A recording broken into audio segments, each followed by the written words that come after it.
Harlem History presents the incomparable James Baldwin.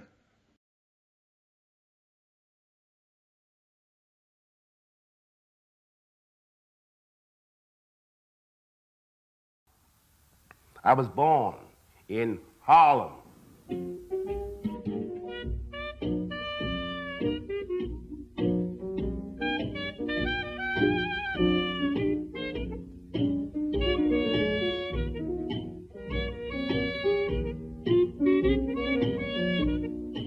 I was born in Harlem in 1924, when it was a very different place than it is now. My father came from New Orleans. My mother came from Maryland. And if they had waited, 2 more seconds, I might have been born in the South. The first house I remember was on Park Avenue, which is not the American Park Avenue, or maybe it is the American Park Avenue. Uptown Park Avenue. Uptown Park Avenue, where the railroad tracks are. We used to play on the roof, and I can't call it an alley, but near the river. It was a kind of dump, garbage dump.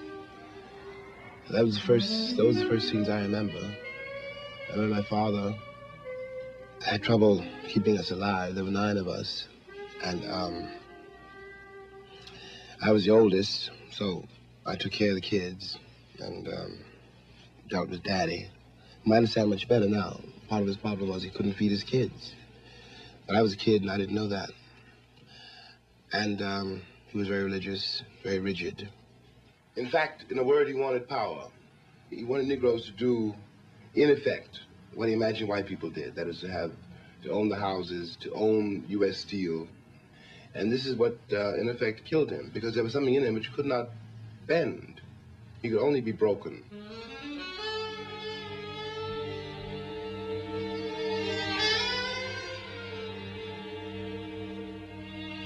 You think your pain and your heartbreak are unprecedented in the history of the world. But then you read. It was books that taught me that the things that tormented me the most were the very things that connected me with all the people who were alive or who had ever been alive. I went to the 135th Street Library at least 3 or 4 times a week. And I read everything there. I mean, every single book in that library. In some blind and instinctive way, I knew that what was happening in those books was also happening all around me. And I was trying to make a connection between the books and the life I saw and the life I lived.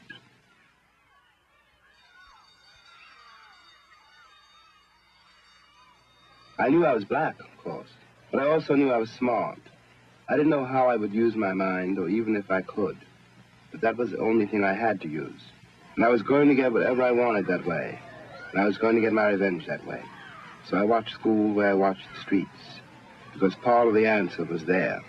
What happened, the Negro education began, and really began in the South, and is still very largely located there.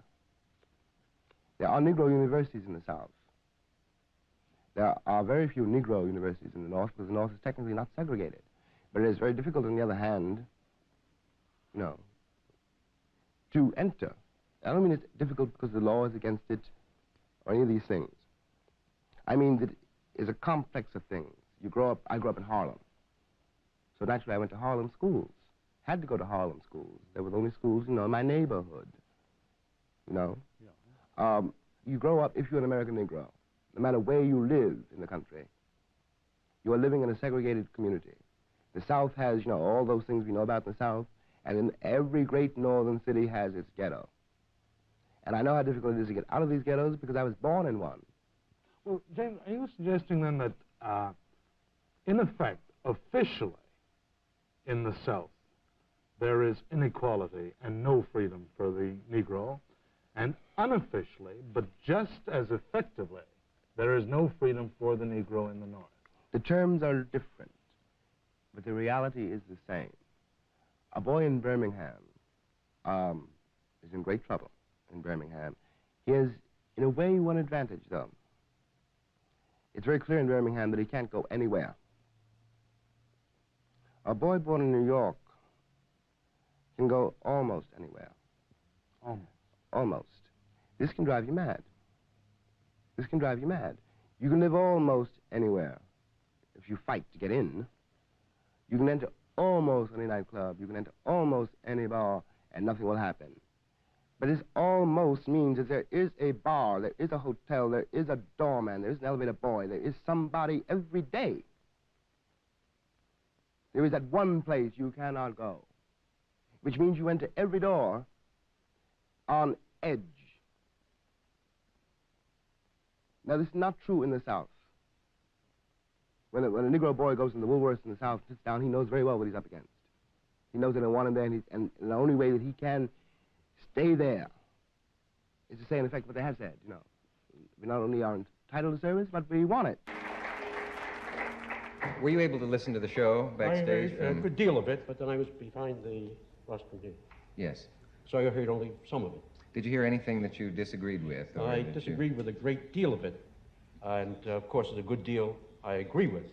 But I think he's overlooking one very important matter, I think. Each one of us, I think, is terribly alone. He lives his own individual life. He has all kinds of obstacles in the way of religion or color or size or shape or lack of ability. And the problem is to become a man. But what I was discussing was not that problem, really. I was discussing the difficulties, the obstacles, the very real danger of death thrown up by this society when a black man attempts to become a man. All this emphasis upon black man and white does emphasize something which is here, but it emphasizes it or perhaps exaggerates it, and therefore makes us put people together in groups which they ought not to be in. I have more in common with a black scholar than I have with a white man who's against scholarship. And you have more in common with a white author than you have with someone who's against all literature. So why must we always concentrate on color or on religion or this? There are other ways of connecting men. I'll tell you this. When I left this country in 1948, I left this country for one reason only, one reason. I didn't care where I went. I might have gone to Hong Kong, I might have gone to Timbuktu. I ended up in Paris, on the streets of Paris, with $40 in my pocket on the theory that nothing worse could happen to me there than had already happened to me here. You talk about making it as a writer by yourself. You had to be able then to turn off all the antenna with which you live, because once you turn your back on this society, you may die. You may die. And it's very hard to sit at a typewriter and concentrate on that if you're afraid of the world around you. The years I lived in Paris did one thing for me.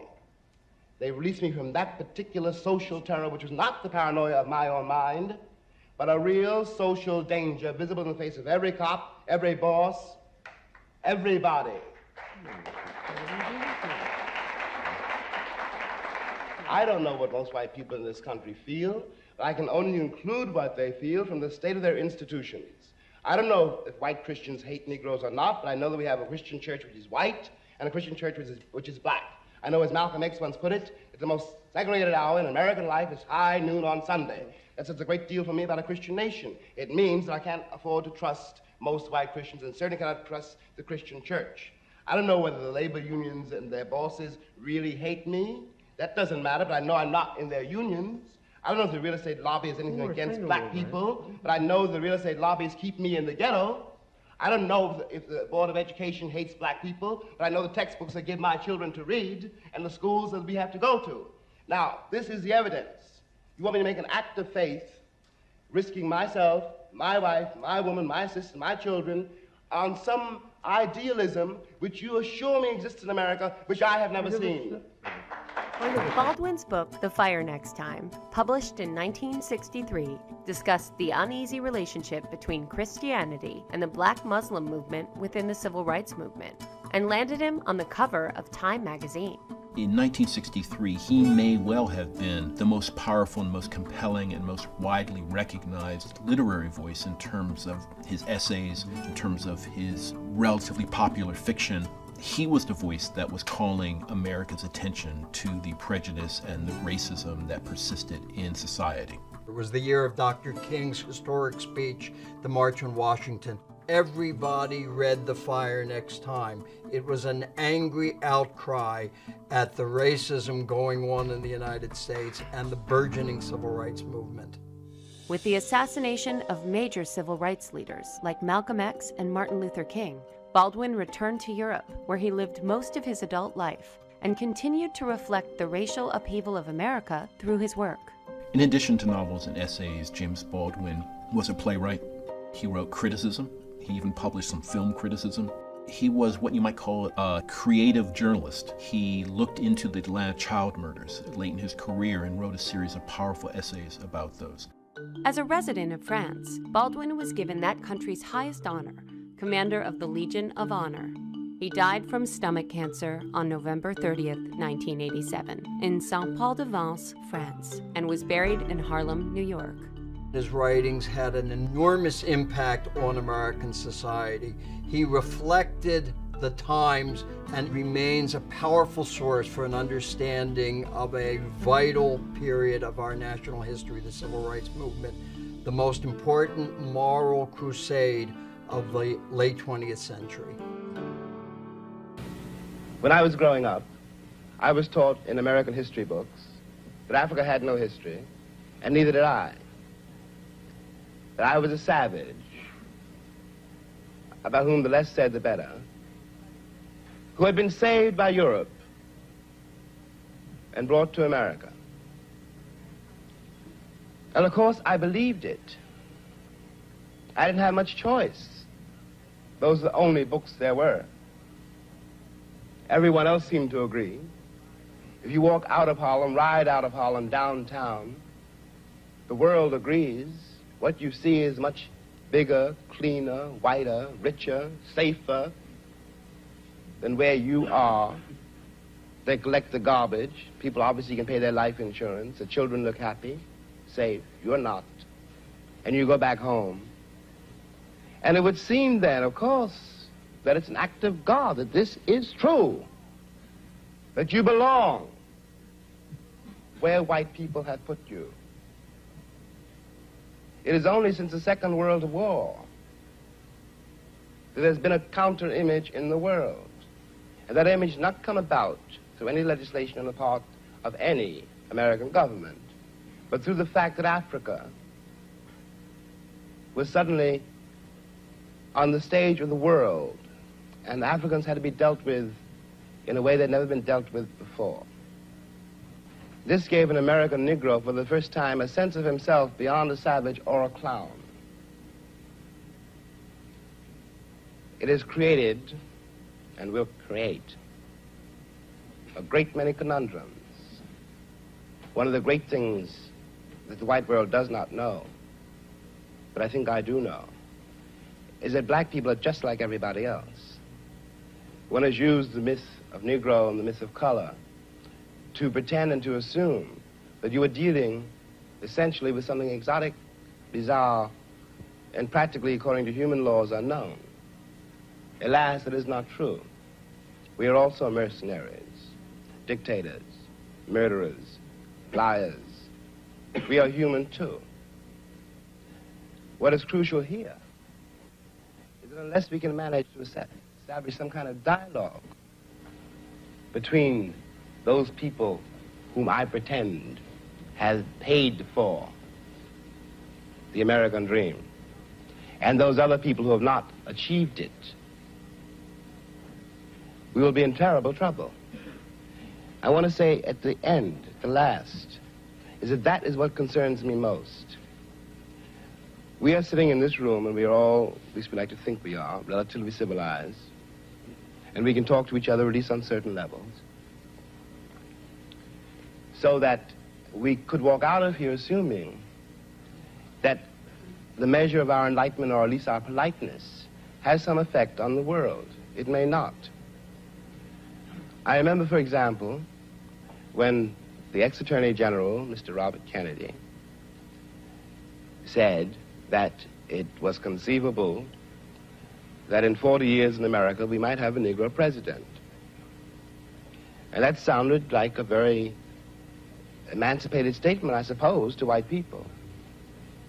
They were not in Harlem when this statement was first heard, and did not hear, and possibly will never hear, the laughter and the bitterness and the scorn with which the statement was greeted.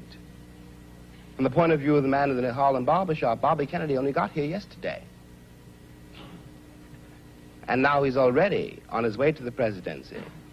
We've been here for 400 years, and now he tells us that maybe in 40 years, if you're good, we may let you become president. What is dangerous here is the turning away from anything any white American says. The reason for the political hesitation in spite of the Johnson landslide is the one that's been betrayed by American politicians for so long. And I am a grown man, and perhaps I can be reasoned with. I certainly hope I can be. But I don't know, and neither does Martin Luther King, none of us know how to deal with those other people whom the white world has so long ignored, who don't believe anything the white world says, and don't entirely believe anything I or Martin say. And one can't blame them. You watch what has happened to them in less than 20 years. It seems to me that the city of New York, for example, this is my last point, which has had Negroes in it for a very long time. If the city of New York were able, as it has indeed been able, in the last 15 years to reconstruct itself, tear down buildings and raise great new ones, downtown and for money, and has done nothing whatever except build housing projects in the ghetto for the Negroes. And of course the Negroes hate it. Presently the property does indeed deteriorate because the children cannot bear it. They want to get out of the ghetto. If the American pretensions were based on more solid, a more honest assessment of life and of themselves, it would not mean for Negroes, when someone says urban renewal, that Negroes simply are going to be thrown out into the streets, which is what it does mean now. This is not an act of God. We're dealing with a society made and ruled by men. If the American Negro had not been present in America, I am convinced that the history of the American labor movement would be much more edifying than it is. It is a terrible thing for an entire people to surrender to the notion that 1/9 of its population is beneath them. And until that moment, until the moment comes when we, the Americans, we, the American people, are able to accept the fact that I have to accept, for example, that my ancestors are both white and black, that on that continent we are trying to forge a new identity for which we need each other, and that I am not a ward of America. I am not an object of missionary charity. I am one of the people who built the country. Until this moment, there is scarcely any hope for the American dream, because the people who are denied participation in it, by their very presence, will wreck it. And if that happens, it's a very grave moment for the West. Thank you.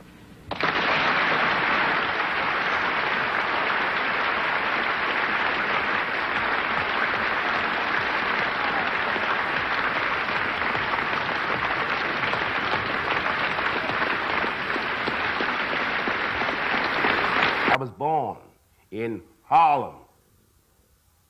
You have a Harlem here, you have a Brooklyn Bridge here. And you cannot pretend that what is happening on the other side of the water where you sent your children. And New York was New Amsterdam. When New York was New Amsterdam. But is you are still connected, yes. Do you think now, when we have discovered in Amsterdam that we have a minority problem, that we are doing the same thing? You are doing exactly the same thing. And what you are unable to accept is this. You always call it a minority problem. And it's true that black or non-white people are minority in any European capital. But we are not a minority in the world. You are the minority. And that's what you cannot face. All you really have, after all, are space shuttles, banks, and weapons. What you don't have anymore is me.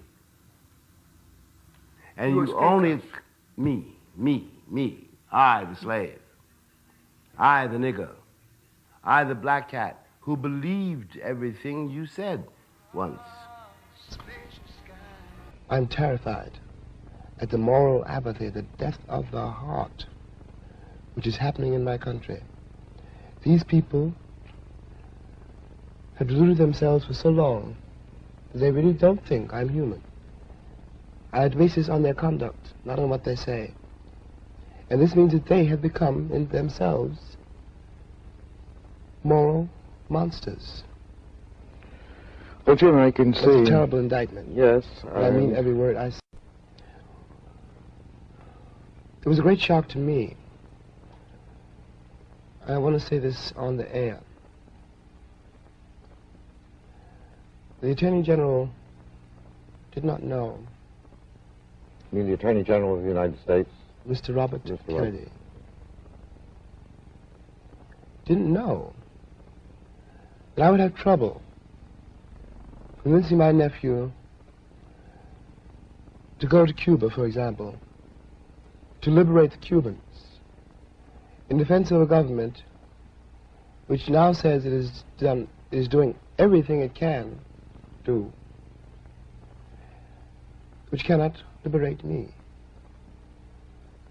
Now, there are 20 million people in this country, and you can't put them all in jail. I know how my nephew feels. I know how I feel. I know how the cats in the barbershop feel. A boy last week who was 16 in San Francisco told me on television, thank God we got him to talk, maybe somebody will start to listen. He said, I got no country, I've got no flag. Now, he's only 16 years old. And I couldn't say you do. I don't have any evidence to prove that he does. They were tearing down his house because San Francisco is engaging, as most northern cities now are engaged, in something called urban renewal, which means moving the Negroes out. It means Negro removal. That is what it means. And the federal government is an accomplice to this fact. Now, we're talking about human beings. There's not such a thing as a monolithic wall or, some abstraction called the Negro problem. These are Negro boys and girls who at 16 and 17 don't believe the country means anything that it says and don't feel they have any place here on the basis of the performance of the entire country. White people go around, it seems to me, with a very carefully suppressed terror of black people, a tremendous uneasiness. They don't know what the black face hides. And they're sure it's hiding something. What it's hiding is American history. What it's hiding is what white people know they have done and are doing. It's what white people know well. One thing, and it's the only thing they have to know. If they know this, everything else I say is a lie. They know they would not like to be black here. They know that. Now they know that, and they're telling me lies. They're telling me and my children nothing but lies. For Baldwin, the truth is that the ghettos of his youth remain, gnawing at the spirit of those who live there. The poverty is piled high, making it even more inescapable, and making it even more inescapable how thoroughly you're despised. The high-rise slum becomes a high-crime area almost at once, because what are you going to do with all these children, really, whole families condemned forever to nothing in the richest city in the world? My best friend, a black boy, jumped off the George Washington Bridge when he was 24 and I was 22. And I was sure that I was going to be next. Just from despair, or? From despair, from rage, because you can get to a place, where you're in battle so often that that's all you can do. You've been beaten so hard. All you can do is your world narrows to a kind of red circle of rage. And you begin to hate everybody, which means you hate yourself. And when that happens, it's over for you. Baldwin has taken that despair and rage and turned it into novels, theater, and essays. Characters drawn from his family and friends. This fall, Dial Press is publishing his 19th book, a novel called Just Above My Head, the story of a black gospel singer during the civil rights struggle. Often, Baldwin speaks to youngsters who grew up as he did, letting them know the future holds a place for them. On this day, he spoke at the Police Athletic League in Harlem. A writer might be a dancer, might be a carpenter, might be an architect, might be a junkie, might be any number of things. I think there's still a chance for today's black writer. There never was a chance for a black writer. Come, what's your name? Jeffrey. Listen, a writer, black or white, doesn't have much of a chance, right? Nobody wants a writer until he's dead. But to answer your real question, there's a greater chance for the black writer today than there ever has been. The children asked him the same question I wanted answered. Why did he move to Paris? Paris is very important to me because I was able to, I was able to take a deep breath, and I was able, this may sound a very corny way to put it, but I wanted to find out where being black ended, where I began, or vice versa. I mean, that some things had happened to me because I was Jimmy, and some things had happened to me because I was black. And I wanted to find out how to get these things together, because I didn't want to spend the rest of my life going around saying, you treat me that way because I'm black. After attaining worldwide acclaim as a black writer, Baldwin wrote Giovanni's Room, an explicitly homosexual love story. His publishers in New York refused to print it for fear of alienating his newly acquired white, middle-class audience. Baldwin was furious and took the book to England for publication. You published Giovanni's Room very early on in your... I finished the book in 55. And that, to deal with homosexuality was difficult. And you already were dealing with, black writer. Mm-hmm. What made you decide to do that? Well, one can say almost that I didn't have an awful lot of choice. It was something... Giovanni's Room comes out of something which tormented and frightened me, the question of my own sexuality. I used to know when I was younger, a great many men, boys, who were so terrified that they might have a homosexual, and they might be bisexual, or they might, want to go to bed with a man. Might be able to fall in love with a man. And they were so frightened of that they could never fall in love with anybody else. They were so frightened of men they couldn't touch women. Giovanni's Room comes somewhere out of that. Did you also feel that you wanted to get it on the record, your own homosexuality, early? I don't know if that, well, I don't know if I wanted to get it on the record, but I wanted to confront it. I'm very glad that, that was done, because it also simplified my life in another way, because it meant that I had no secrets. Nobody could blackmail me. You didn't tell me, I told you. James Baldwin is one of those lucky people who's never been unsure of his family's love. The oldest of 9 children, he was helped financially by the others during his struggling years in France. Now he's in the States more than in Europe, and with his family more often than not. With the success of his books, he was able to buy a Manhattan apartment building where his mother and several family members live now. Mrs. Baldwin's apartment is a center of activity for the whole family. Did you think he was going to be as big a success and as important? No, I didn't think that. But I knew that he had to write. Barbara! Brothers and sisters and friends of the family were there. Nieces and nephews underfoot. How's everybody? He still can't upstage me now. Conversation ran the gamut of subjects, but Baldwin's mood turned when we spoke of the American attitude toward blacks. There's a price this republic exacts. Any black man or woman walking. And that is a crime. I paid for that crime in my life. And I don't believe my countrymen anymore. They will not do to him what they failed to do to me. I was 7 years old 47 years ago, and nothing has changed since then. Look. I don't mean it to you personally. I don't even know you, you know. I got nothing against you. I don't know you personally, but I know you historically. You can't have it both ways. You can't swear to the freedom of all mankind and put me in chains. It sounds as if you believe that slavery put a curse on us somehow. Well, it is a curse, you know. The American sense of reality is dictated by what Americans are trying to avoid. And if you're trying to avoid reality, how can you face it? You know, if you don't know what is going on in the ghettos of this nation, in the hearts and minds of women and men you see every day, you don't, first of all, in that case, you don't really know what's going on in your own heart and mind. And you have no way of knowing what's going on in the hearts and minds of millions of people on this globe.